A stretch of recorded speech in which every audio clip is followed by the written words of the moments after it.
Eu estou aqui novamente com a Paula Regina Gomes, que é do coletivo Voz e Rua do Distrito Federal, que reúne aí ativistas e moradores de rua do Distrito Federal, e com o defensor público federal, Antônio Pádua. Ele é do grupo de trabalho de atendimento às pessoas em situação de rua. Ele é da Defensoria Pública Federal e nós vamos conversar com ele. Ele vai falar para a gente sobre o que é esse GT, como é o trabalho do GT, especificar para a gente como é o trabalho desse GT, desse grupo de trabalho, e vai falar também para a gente de uma ação civil pública que foi impetrada aí pela Defensoria Pública, né, na pessoa dele, para que o governo do Distrito Federal, o GDF, atenda as populações, as pessoas em situação de rua, a população de rua, nesse período aí da pandemia, do coronavírus. Né? Olá, Paula, tudo bem? Tudo bem. Contigo, tudo bom? Tudo bem. Como é que foi a semana, né? Faz uma semana que a gente não se fala, né?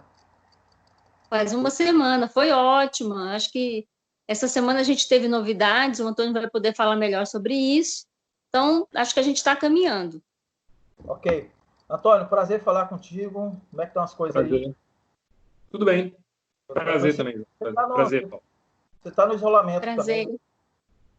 Então, no isolamento, na medida do possível, né? Algumas vezes a gente tem que sair, por exemplo, a gente fez a reunião com o juiz, teve que ser presencial, porque ele quis falar com os defensores. Fiz vistoria no autódromo também, por conta da montagem do alojamento provisório lá, mas sempre que eu posso, eu respeito o isolamento, com rigor até. Bom você lembrar essa história aí do autódromo. Lá é um dos locais no Distrito Federal onde estão abrigadas as populações de rua, né? É isso? Os moradores de rua. Pois é, assim, essa questão toda que me trouxe aqui para falar com vocês é exatamente a questão que levou a levantar no autódromo esse alojamento. Nós ficamos muito preocupados, quando eu digo nós, eu digo os defensores públicos federais que atuam no GT, como se daria a proteção às pessoas em situação de rua durante essa crise da pandemia do Covid, né? Porque a recomendação do Ministério da Saúde, da OMS, é justamente fique em casa, e quem não tem casa? Essa era a nossa grande preocupação. Então, nós concebemos uma recomendação que foi da onde tudo isso foi originado. Nós fizemos uma recomendação, primeiro aqui em Brasília, para o governo do Distrito Federal, que usasse esses equipamentos públicos que estão sem serventia no momento, né, que são as escolas, os ginásios, porque todas essas atividades foram suspensas. Então, nós recomendamos ao GDF que utilizasse esses equipamentos públicos que já existem, já estão montados e estão sem uso no momento, para proteger a população em situação de rua, fornecendo os insumos de higiene, fornecendo alimentação, fornecendo insumos médicos, se necessário. E essa recomendação que nasceu aqui no Distrito Federal, ela virou uma recomendação nacional. Eu faço parte dos dois grupos de trabalho, nós temos um grupo de trabalho local aqui do DF, um grupo de trabalho nacional. Por acaso eu sou membro dos dois grupos, né, nesse momento. E depois nós passamos a operacionalizar a efetivação dessa recomendação.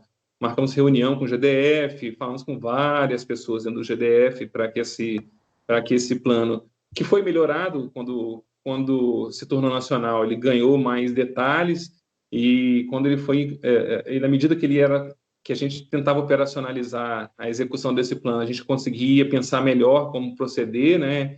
Ele foi sendo construído assim durante o processo de execução, durante a tentativa de que ele fosse executado. Nós, a rigor, não tivemos um sucesso absoluto na consecução desse plano, porque aqui no Distrito Federal, aí que entra o autódromo, o governo decidiu, em vez de utilizar os equipamentos públicos pré-existentes, decidiu por levantar do chão um alojamento provisório. Não importa muito para a gente, assim, o que importa mais é que a população em situação de rua seja atendida.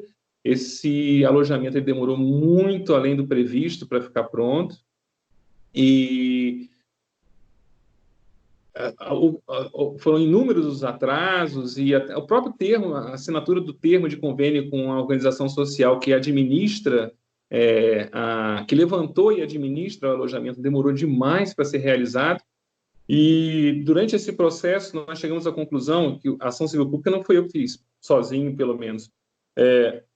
Foi um grupo de defensores que fez, um grupo de defensores do DF, defensores distritais e da União. Só para a gente entender um pouco, Antônio, desculpa interromper você, tudo isso que você relatou anteriormente já é resultado da ação civil pública, né? Não, nada disso. Eu estou chegando na ação civil pública, eu estou contando o histórico que levou à ação civil pública. Porque o GDF ele tardou demais, ele demorou demais para fazer qualquer coisa assim efetiva. Alega que distribuiu alimentação no setor comercial, não põe nem isso em dúvida, mas distribuir alimentação é o mínimo do mínimo, e não protege ninguém da pandemia. O que esse grupo de defensores, que foi eu, a colega Gabriele, do Distrito Federal, e a colega Larissa, também de Defensora Federal, fizemos, foi avaliar todo dia como estava o proceder do GDF na proteção das pessoas em situação de rua, e nós chegamos a um ponto em que julgamos insustentável a demora. E aí sim nós ajuizamos a ação civil pública, que faz um tempo já, assim, a liminar saiu no dia 14, acho, peraí, 14 não, no dia 24, dia 23, a liminar saiu no dia 23, mas a ação civil foi ajuizada 2 semanas antes.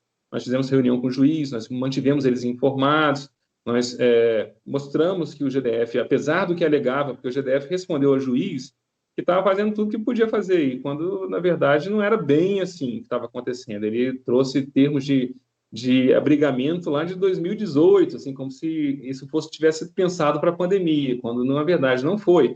E o próprio alojamento ele só foi inaugurado depois que a ação civil pública foi comunicada a eles. Eles demoraram esse tempo todo para abrir um alojamento que eles estão fazendo já há algum tempo, entendeu? Então, esse trabalho conjunto da Defensoria Pública da União e da Defensoria Pública do DF, ele resultou, assim, em termos de concretos, ele resultou na inauguração do alojamento, né, na real abertura dessas 200 vagas, e resultou na promessa do GDF abrir mais um alojamento, acho que em Taguatinga, ou em Ceilândia, e botar para funcionar de fato essas vagas do sistema que já eram existentes, né, do sistema de abrigamento normal. Tudo isso levando em consideração a existência dessa pandemia nesse momento atual, porque eleva os padrões de higiene sanitários, né, que são de observância obrigatória, e reforçar a assistência a essas pessoas que estão numa situação de vulnerabilidade imensa, né? O que saiu na sexta-feira passada, no dia 23, essa liminar, a liminar ela força o GDF a dizer o que efetivamente está sendo implementado, qual é o plano de ação de forma estruturada que o governo está pensando, e tem medidas pontuais para atender na urgência aquilo que é mais urgente, né? Aquelas pessoas que, além de estarem em vulnerabilidade pela situação de rua, tem uma série de doenças pré-existentes que podem ser rapidamente agravadas com a Covid, né? E também para proteger os servidores do GDF do risco de serem contaminados nesse processo todo, né? Assim, a liminar é urgência da urgência, mas a própria existência da ação já fomentou a aceleração do passo do GDF, o que é muito interessante. O GDF ele sabe agora que ele está sendo fiscalizado, que ele está sendo examinado não só pela Defensoria, mas também pelo Judiciário, pelo próprio Ministério Público. O Ministério Público concordou com as nossas demandas todas, né, que foi muito interessante também. Alguns dias antes da liminar sair, o Ministério Público deu um parecer favorável aos nossos pedidos, e assim, fica bem evidente que as instituições de justiça, a Defensoria Pública e o Ministério Público estão preocupados com esse assunto, que o GDF não vai poder relaxar na observância das suas obrigações em relação à população em situação de rua. E não está relaxando, ou como é que está a situação? Eu acho que se fechar o olho, corre o risco de relaxar, assim, as coisas que saíram, as coisas que foram implementadas sob pressão. Há um discurso, o discurso é muito bonito e de boa vontade, Agora, do discurso à realidade vai um caminho longo, e é esse caminho longo que a gente quer abreviar e não quer deixar que seja longo demais, né? Porque já, aos meus olhos já foi longo demais. Agora, sem essa vigilância nossa, do Judiciário e do Ministério Público, eu acho que só depois da pandemia acabar que eles iriam conseguir efetivar alguma coisa. Antônio, é um pouco difícil estimar, né? Mas o coletivo, né, Paula, faz uma estimativa de que são cerca de 2.000 pessoas a população de rua em todo o Distrito Federal, é isso? Também não sabemos. Assim, nós temos uma listagem, nós tínhamos uma listagem da própria sede da Secretaria de 3.800 pessoas que são usuários do equipamento. Depois, a listagem foi deles, é produzida por eles.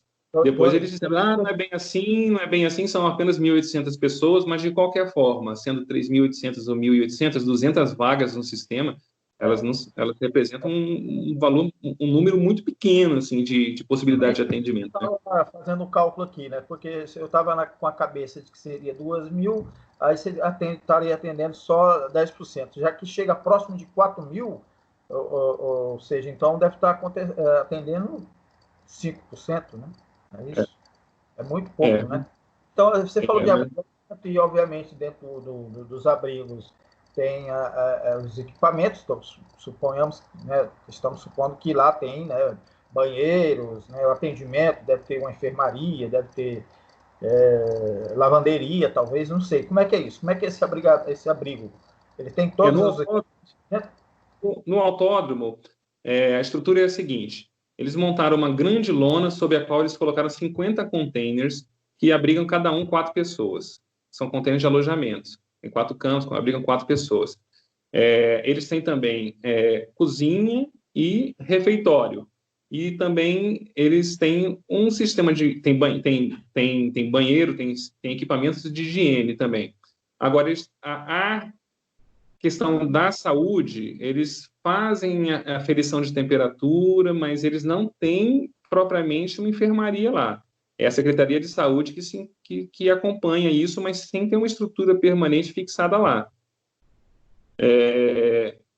As informações que nós temos é que essas 200 vagas hoje estão preenchidas, as pessoas estão recebendo alimentação, houve um problema com a alimentação no começo e depois eles corrigiram isso com a colega da Defensoria do Distrito Federal foi em cima de forma muito forte, e a própria Vigilância Sanitária também fez o papel dela de forma muito forte, pediu recomendações. Não posso garantir nada, mas não recebi mais reclamação com relação à alimentação, mas a alimentação está sendo fornecida.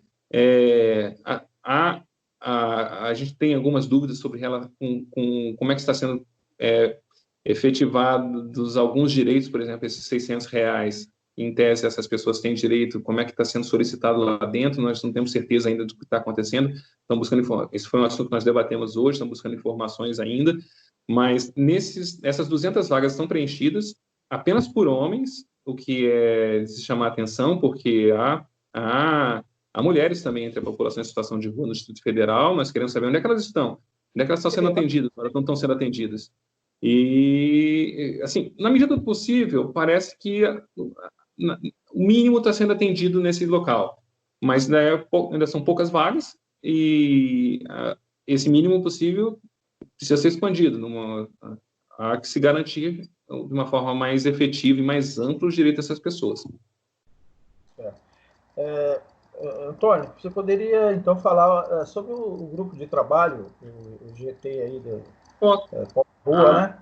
Como é que vocês atuam, né? Vocês certamente já atuam desde antes óbvio, né? Desde antes da pandemia. Então, você podia passar um pouco para a gente essa informação de como é que é o trabalho da Defensoria Pública Federal com o GT Pop Rua? Posso sim. Na Defensoria Pública da União, houve há muitos anos atrás, um grupo de defensores se preocupou com como levar direitos a pessoas que não nos procuravam. A população em situação de rua, normalmente, ela não procura a Defensoria Pública, não procura os órgãos públicos para nada. são pessoas tão negligenciadas que apanharam tanto na vida que elas simplesmente não confiam que alguma coisa vai funcionar. E são pessoas com uma carência enorme de efetivação dos direitos. Em São Paulo, um grupo de colegas achou por bem que deveria sair dos gabinetes e ir para a rua, para levar os direitos que essas pessoas têm, precisam de ver realizados. Essa ideia se expandiu o Brasil afora. Nós não temos GT Rua em todas as unidades da Defensoria Pública da União. Pelo contrário, nós temos poucas unidades com GT Rua e Brasília é uma delas. Em Brasília, o grupo de trabalho, eu não participei desde o começo, mas eu entrei na segunda leva de defensores, que acho que eu entrei por volta de 2017, acho que era meio do ano de 2017, eu não tenho lembrança assim agora nesse momento, mas desde então eu venho participando constantemente desse grupo. Esse grupo ele procura fazer um atendimento junto com a Defensoria Pública do Distrito Federal, que também eles não se organizam em GTs, mas eles se organizam em núcleos, né? Eles têm um núcleo de direitos humanos com vários defensores e uma dessas defensoras, que é a colega Gabriele, hoje em dia, né? A Gabriele acho que é a quarta colega que cuida de POP Rua desde que eu entrei no GT Rua Federal. Hoje em dia a Gabriele é do núcleo de direitos humanos com especialização lá, com atendimento especializado em POP Rua. Não é a única coisa não é o único assunto que ela cuida de muitos outros, assim, é sempre sobrecarregada, assim, o volume é muito maior do que as possibilidades de atendimento.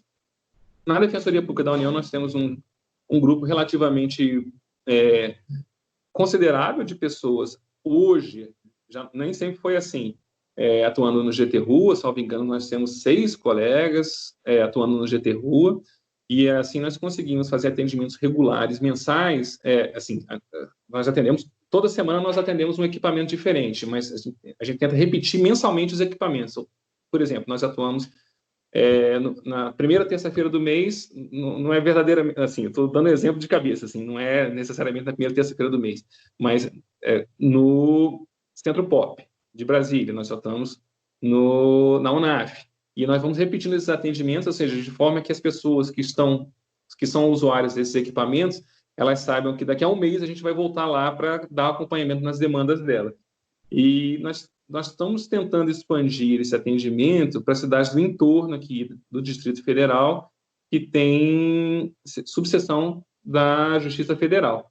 Então, nós já conseguimos fazer com regularidade, foi interrompido agora por conta da pandemia, mas nós conseguimos fazer com regularidade desde o ano passado, atendimento... Antônio? Tá gravando agora. Tá. Então, o que eu estava dizendo é que nós estamos tentando, no GT Rua aqui do DF, ampliar o atendimento para cidades do entorno de Brasília, né, onde já há uma subseção da Justiça Federal. Nós temos feito atendimentos regulares já desde o ano passado em Anápolis e Formosa. Fizemos alguns atendimentos em Unai também, mas com uma regularidade um pouco menor, para ver se nós conseguimos atender as demandas desse grupo muito vulnerável, que são demandas muito básicas, mas que constituem uma grande ajuda quando solucionadas. Eu ia perguntar justamente sobre o entorno, né? Porque essa população ela circula muito entre o Distrito Federal e o entorno.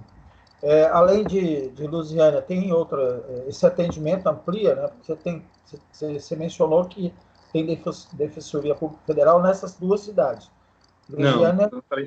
Não, João, foi isso que eu disse, não. Eu não disse que a gente está atendendo em Lusiânia, não. Nós fazemos o atendimento, é o grupo de trabalho aqui em Brasília que faz o atendimento nessas duas cidades, que são Anápolis e Formosa. E também fizemos alguns atendimentos em Unai. Anápolis e Formosa nós temos conseguido manter regularidade. Em Unai, nós fizemos só 2 atendimentos no ano passado e reiniciamos esse ano com um atendimento, mas a pandemia interrompeu todos esses atendimentos, né? Desde que o isolamento social foi recomendado, passou a ser recomendado, nós não fizemos mais atendimentos, né? Mas a gente não tem defensoria nessas cidades. Nós temos sim um atendimento itinerante, que é feito por nós aqui de Brasília. A gente falou muito de adultos, né? E crianças, o Antônio. Como é que está a situação da criança de rua, né, no Distrito Federal? Pois, João, você sabe que eu não encontro essas crianças, assim, eu não sei, o grupo de trabalho, o GT, nos locais de atendimento, a gente só encontra crianças em situação de rua junto dos pais na UNAF. As crianças não são levadas pelos pais no centro pop. Eu não tenho conhecimento, eu não posso te dizer, assim, eu não sei dizer mesmo, assim, como é que está a situação das crianças em situação de rua no Distrito Federal. Bom, para encerrar, você gostaria de contribuir com alguma coisa ou perguntar algo que eu não perguntei para o professor Antônio? Ah, sim. Então, eu gostaria de reforçar, né, a importância da Defensoria Pública do Distrito Federal de ter um defensor público específico para a população em situação de rua, né? Essa realidade, ela já existiu há tempos atrás e, considerando que a gente está falando de uma realidade bastante complexa, que tem muitas demandas, então, a gente até já comentou isso com a DPU, na importância, e também comentamos com a própria Defensoria Pública do Distrito Federal, que eles entendem realmente a necessidade e estão já se organizando para isso, né? Então, só reforçar a importância e perguntar, então, para o Antônio, com relação à questão do plano de ação, né, que consta aí na liminar do juiz. Qual a expectativa que a Defensoria Pública da União tem com relação a esse plano de ação? Mas nossa expectativa, tanto nossa quanto da DPDF, é que o governo do Distrito Federal apresente medidas razoáveis que protejam a população em situação de rua como um todo, em todos os aspectos, né? Que nesse tempo de emergência social, que eles recebam um abrigamento, ainda que provisório, que eles recebam alimentação e que eles sejam atendidos em questões de saúde. Essa é a nossa expectativa. Nós contribuímos com ideias de como isso pode ser realizado. Agora, o que nos importa de fato é que a GDF realize alguma coisa e que atenda a esses critérios que eu coloquei aqui para você. Se ele vai cumprir a nossa recomendação à risca ou se você tem ideias alternativas, não é o mais importante. O mais importante é que ele consiga realizar algo em tempo razoável. E esse algo é um algo amplo, um algo que compreenda todas as necessidades da população em situação de rua. Ok. Paulo, agradecer você sua atenção aí, sua paciência, né? Foi difícil a gente essa interrupção, hein? Parabenizar também por vocês pelo trabalho e colocar a gente à disposição, a Estação Brasília à disposição de qualquer coisa que quiser vir conversar com a gente. Paulo, obrigado mais uma vez, tá? Desculpa Obrigada, também. João. Obrigada, Antônio. Obrigado, pessoal. Foi um prazer. E parabéns pelo excelente trabalho. Vamos conversar mais, Antônio, sobre o desenrolar do trabalho. Acho que na semana que vem a gente podia fazer um balanço. O que vocês acham de como que está? O que vocês acham? Podemos tentar. Um balanço assim semana que vem? Tá bom. Aí vamos ver se semana que vem a gente já esteja mais organizado tecnicamente aqui para não deixar acontecer os contratempos. Obrigado a vocês, então. Boa noite. Obrigada. Boa noite.